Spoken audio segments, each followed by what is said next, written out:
ನಮಸ್ಕಾರ ಸ್ನೇಹಿತರೆ, ನಿಮಗೇನಾದರೂ same as it is hotel ಸ್ಟೈಲೇ ಟೊಮೆಟೊ ಬಾತ್ ರೆಸಿಪಿನ ಟ್ರೈ ಮಾಡ್ತಾ ಇದ್ದೀರಾ ಅಂದರೆ ಈ ಒಂದು ರೆಸಿಪಿನ ಖಂಡಿತವಾಗ್ಲೂ ನೀವು ಟ್ರೈ ಮಾಡಲೇಬೇಕು. ಸೇಮ್ ಹೋಟೆಲ್ ಟೇಸ್ಟೇ ಇರುತ್ತೆ, ಏನೂ ಡಿಫ್ರೆನ್ಸ್ ಬೀಳೋದಿಲ್ಲ.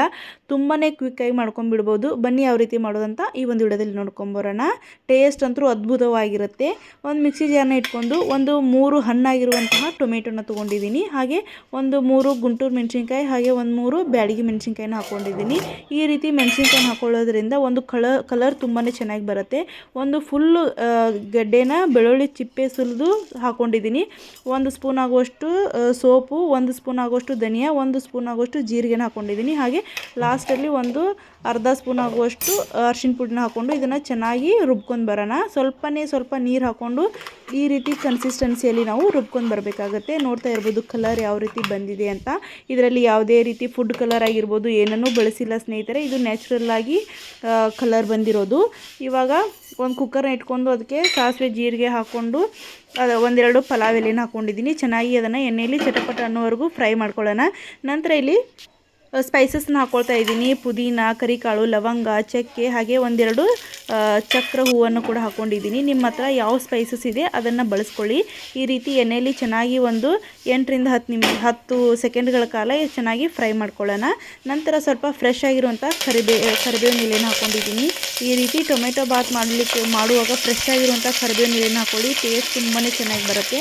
ನಂತರ ಒಂದು ದೊಡ್ಡದಾಗಿ ಹೆಚ್ಚಿಟ್ಕೊಂಡಿರುವಂತಹ ಈರುಳ್ಳಿ ಉದ್ದಾಗಿ ಸ್ಲೈಸಾಗಿ ಕಟ್ ಮಾಡ್ಕೊಂಡಿದ್ದೀನಿ. ಈ ರೀತಿ ಎಣ್ಣೆಯಲ್ಲಿ ಚೆನ್ನಾಗಿ ಫ್ರೈ ಮಾಡ್ಕೊಳ್ಳೋಣ.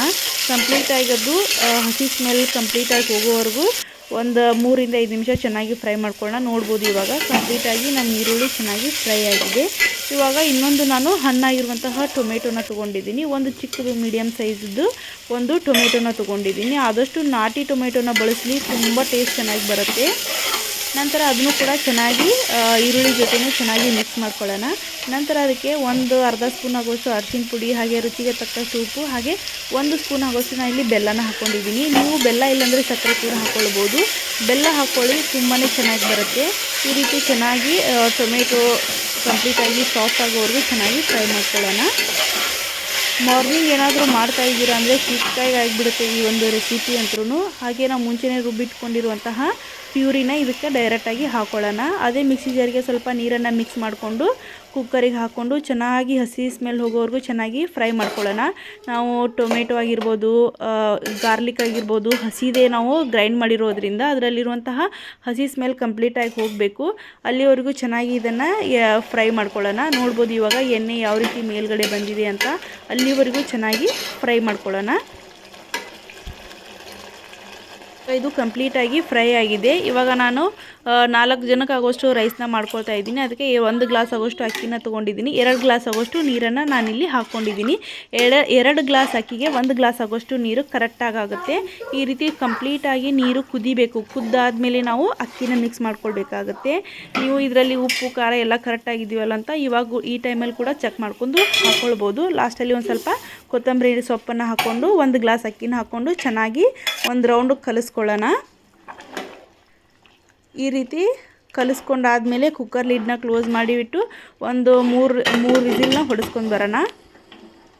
ನಿಮಗೆ ಸ್ವಲ್ಪ ಉದುರಾಗಿ ಬೇಕು ಅಂದರೆ 2 ವಿಸಿಲ್ನ ಹೊಡೆಸ್ಕೊಳ್ಳಿ ಸಾಕು. ಇವಾಗ ನೋಡ್ಬೋದು ನಾನು ಒಂದು 3 ವಿಸಿಲ್ನ ಹೊಡೆಸ್ಕೊಂಡಿದ್ದೀನಿ. ಯಾವ ರೀತಿ ಕಾಣ್ತಾ ಇದೆ ಅಂತ, ಕಲರ್ ನೋಡ್ಬೋದು ಯಾವ ರೀತಿ ಬಂದಿದೆ ಅಂತ.